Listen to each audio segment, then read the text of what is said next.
Olá, sejam bem-vindos a mais um Action, um podcast de Roberto Gamito, onde eu falo pausadamente sobre um tema pertencente à esfera da comédia, que pode ser mais próximo, tenha que ver, que seja da ordem do dia, ou algo mais tangencial, que, à primeira vista, pode merecer o apodo de não humor, mas que, no decorrer da minha descrição, irá exibir mostras de haver uma ligação. Ora, eu trago-vos hoje um comentário a um texto que eu vi numa revista de marketing. Isto, isoladamente, parece a coisa mais distante do humor, mas creio que tem alguma pertinência. E aproveito para fazer esta à parte. Já referi no Tortura de Mentirosos, no Túnel de Vento, e porventura de forma mais subterrânea noutros podcasts. A linguagem utilizada atualmente vem muito da capital publicitária. A publicidade dita a forma como nós falamos, na medida em que quase todas as ideias são curtas, muito simples, despidas de arabescos e, não sei se de forma calculada, mas saiu um estudo há coisa de semanas que dizia que a população portuguesa é incapaz de perceber ideias mais complexas, textos mais complexos, ideias em simultâneo e, no cume, evidentemente, se não percebe isso, não vai perceber poesia. Recuando. Essa é a linguagem muito utilizada em publicidade, que nós vemos por todo o lado, e mesmo essas pessoas que fazem publicidade, por vezes têm crónicas aqui e ali, e é de valor vistoriar esse texto, pois verão aquilo como uma espécie de modelo que nós usamos, às vezes inconscientemente ou não. É uma espécie de modelo antes do ChatGPT. Uma coisa muito simples, despida. Se fizerem este exercício, se puserem um texto, sobretudo poesia, o ChatGPT, em princípio, dar-vos-á sugestões com vista a aligeirar e simplificar, grosso modo, torná-lo aqui um texto hemingway, no pior dos sentidos. Há aqui uma ligação, eu também já explorei num podcast qualquer a ligação ao eixo Hemingway-publicidade, ou seja, neste particular, a publicidade a que me refiro seria uma degenerescência daquele estilo muito despido do Hemingway, que também já foi criticado por alguns escritores enquanto vivo, por exemplo, o Italo Calvino. Mas tudo isto são ademanes, notas de rodapé, notas contextuais, que não interessam por aí além para aquilo que eu vou acabar de dizer. Esse texto parece-me revelador, pois exibe algumas muletas no discurso atual. Seja o discurso da pessoa à paisana, seja no próprio humorista. A incapacidade, para começar, a incapacidade de dizer seja o que for e de se escudar em lugares comuns. E falo de forma quase instintiva. Uma coisa a seguir à outra. É sempre um lugar comum. Não consegue ir além do lugar comum e faz algo que nos devia pôr em causa. Se for um texto de opinião, crítica, ensaio, depois varia em grau. Quase toda a gente se esquece do fundamental, que é quando nós estamos a discutir algo que é alicerçado numa palavra, num conceito, convém definir o conceito. Caso contrário, estás a falar sobre empatia, estás a falar sobre humor, estás a falar... define. Dá a melhor definição ou cita para percebermos o que é que tu queres dizer com aquilo que vai girar em torno dessa ideia ou desse conceito. É porque ao longo do texto às vezes dá a sensação, ou muito para lá da sensação, parece que é um sentimento palpável, que a pessoa que está a tentar criar um texto à volta de uma ideia não sabe a ideia. Foi um ensinamento de Aristóteles. Nós devemos começar a definir as coisas dentro das nossas possibilidades. Podemos chegar ao fim e depois recuar e esculpir melhor a definição. Mas parece-me que passamos esse passo decisivo e muitas vezes nos políticos então é demais, está-se a discutir, deu-se agora vários casos em catadupa, a renda moderada, o acessível, fechamos em palavras que têm um certo estatuto ou um certo prestígio, está associado a, como não estamos a definir a palavra, o acessível que é expectável pelo povo, à falta de melhor termo, dista quilómetros da definição do político. O acessível para ele é outra coisa, duas línguas diferentes. E por acaso a palavra é igual. Aqueles casos em que a palavra soa a mesma coisa em diferentes línguas, só que significa outra coisa. Por conseguinte, não seria estapafúrdio começar por definir determinadas coisas, sobretudo quando é um texto que gira à volta de uma ideia. Também não seria pedir demais usar algo para lá do lugar comum. Isto não sei se vem da incapacidade de dizer seja o que for, textos muito robóticos, mesmo antes da era do ChatGPT, agora agudizou-se. Há certos cardumes de pessoas que não se nota grande diferença entre uma coisa e outra. Há algo que vem também a reboque, o sentimento ridículo. O não saber e o sentimento ridículo e a curiosidade murcha, ainda que se faça o alarde de tal, em conjunto, faz com que a prosa nasça morta.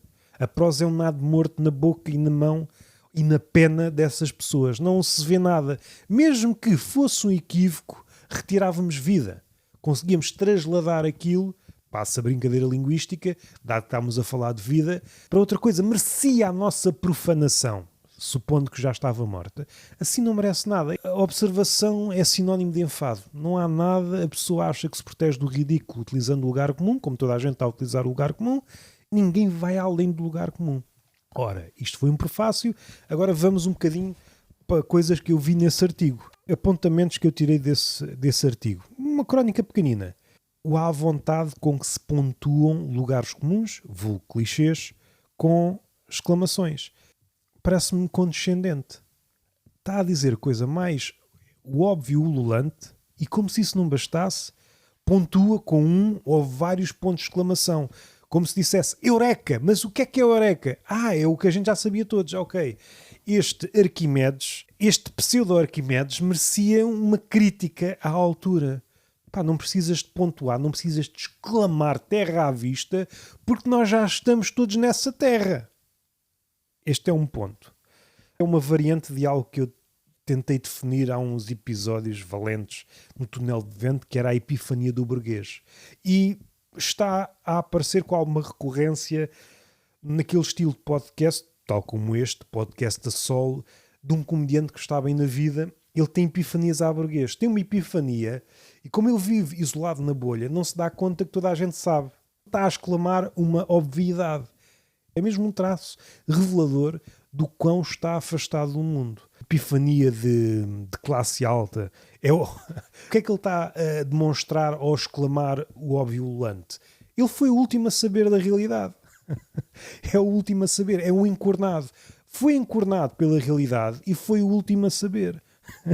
Depois há uma frase, um lugar comum, uma marracha. Isto nem sei se é um lugar comum, apesar de já ter sido repetido muitas vezes, mas é tão fraco que não chega bem a ser nada. O humor é arte. Sim e não, às vezes pode ser impotência.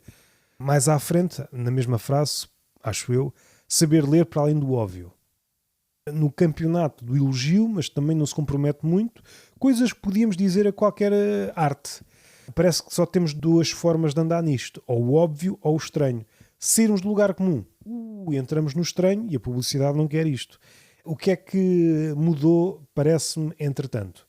Antes este era um registro localizado na publicidade, só que, entretanto, o discurso foi sendo depauperado e, pelo menos na espinha, pelo menos na coluna vertebral, o nosso discurso é muito este. Uma coisa ou outra, sendo que os extremos também estão depauperados. São extremos esqueléticos, não são extremos vivaços. Continua a arte desequilibrada, referindo-se ao humor, de que se gosta ou não. Isto, mais uma vez, um clichê que podia aplicar-se. Quando uma frase pode aplicar-se a tudo, então não está a dizer nada. Cada vez mais acho que a frase, o texto, tem de ser comprometido. E sendo comprometido, vais ao osso e tens de decidir um caminho. Diante de uma bifurcação tens de escolher, ou então podes, eventualmente, cartografar os dois caminhos. Mas desta forma, e acabando da forma que acaba, gostes ou não, que é uma muleta que está a ganhar força, gostes ou não. Como todas as coisas, não é? Todas as coisas há a possibilidade de gostar ou não. Sendo que a publicidade, o serviço da publicidade é que nós passemos do não gostar ao gostar. Por isso não é gostes ou não, é façam um favor de gostar. Nem precisa de ser a arte maiúscula para isto acontecer. É uma arte desequilibrada sempre. Não há cá equilíbrio. O equilíbrio é amigo da convenção e a arte, sendo minúscula ou a maiúscula, é para desequilibrar, é rasgar a convenção. Se não consegue sair fora da convenção, ou pelo menos não tem a convicção de um dia fazê-lo, está a dar os seus últimos suspiros. Logo a seguir, que se paga para ver, ou seja, uma arte, um espetáculo, uma performance que se paga para ver.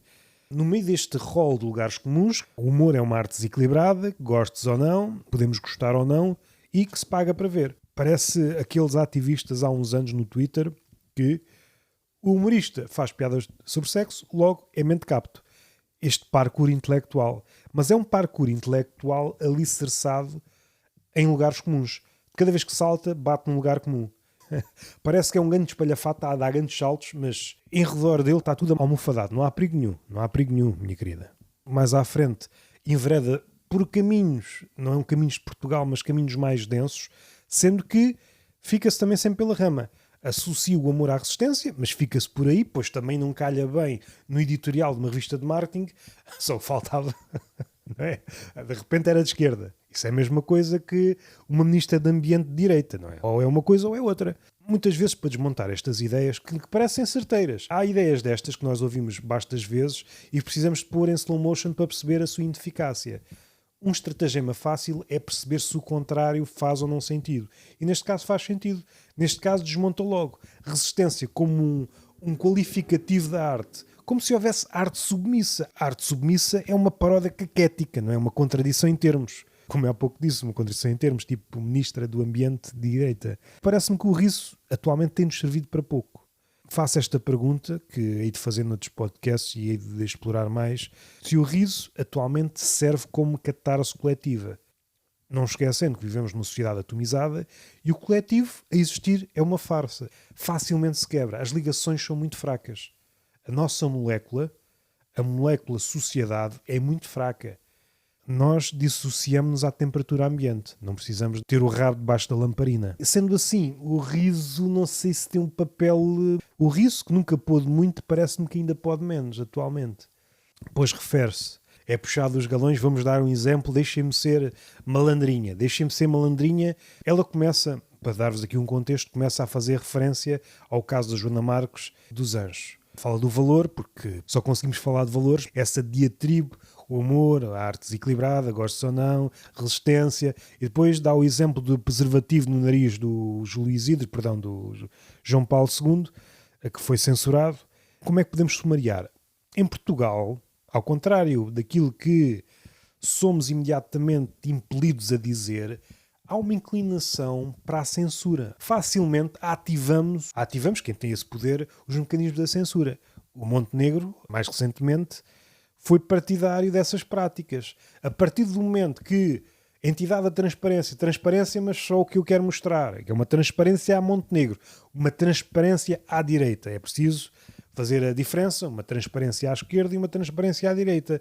Sendo que, por via das dúvidas, em regime democrático, e eu é que sei democracia, e ainda está para nascer o gajo mais sério do que eu, como ele disse, ou íntegro, ou uma variante disto, seja como for, tudo sob escuta e transparência só quando eu quiser. É uma transparência de autor. Tem alguma graça, só que revela a propensão com que o poder em Portugal resvala para o regime ditatorial. A censura rapidamente acode, não é? Vai ela. Os preservativos continuam cá. Preservativos em África, que gerou o cartoon, preservativos no Papa, preservativos na imprensa, preservativos no humor. Epá, já se fodeu melhor, não é? Já se fodeu melhor. Dá um salto e cita o Papa Francisco.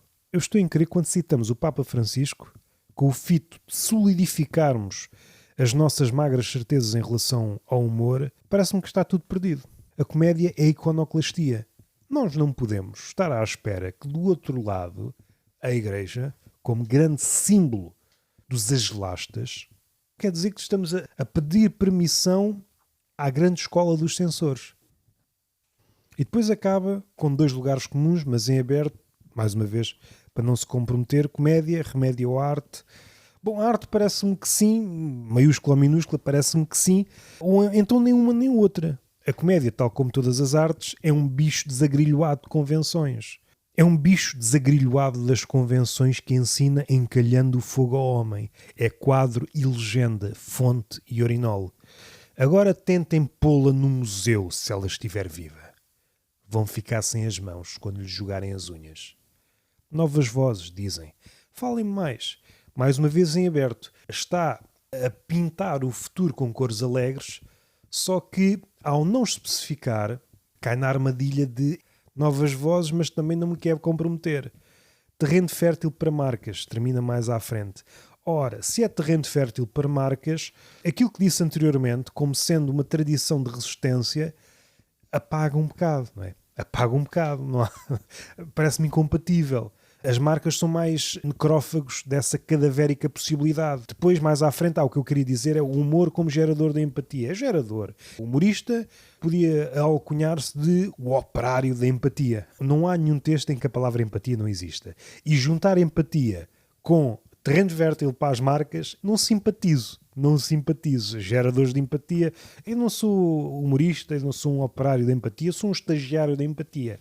Às vezes a empatia que eu lanço à queima-roupa não surte efeito. E é isto. E este foi um Actian, acelvajado, um comentário a um texto que me disse alguma coisa que explicitou aqui alguns lugares comuns. A forma em aberto com que se fala do humor, os lugares comuns em catadupa, deixar tudo em aberto, pegar em alguns assuntos do dia, ir buscar alguma da história associada ao humor, o lado da resistência, detropar mais à frente, dar um exemplozinho para mostrar que há uma trajetória, esta suposta censura não é de agora, e depois matar tudo, dar uma luz para o futuro, nunca nos comprometendo.